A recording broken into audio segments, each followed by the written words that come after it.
Congress leader Feroz Khan کے گھر کام کرنے والی خاتون کا کیا گیا قتل۔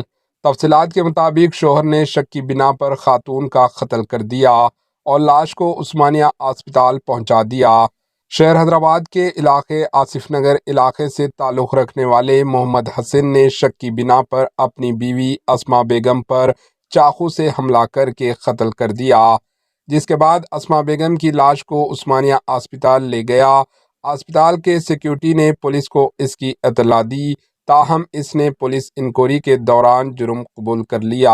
اہل خانہ نے بتایا کہ اسما بیگم کانگریس لیڈر فیروز خان کے مکان پر کام کیا کرتی تھی۔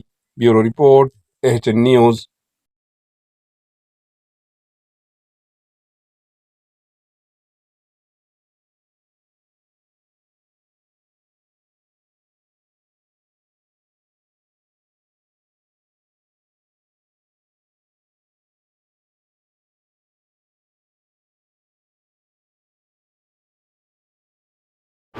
AHN نیوز کو لائک کریں، شیئر کریں اور سبسکرائب کرنا نہ بھولیں۔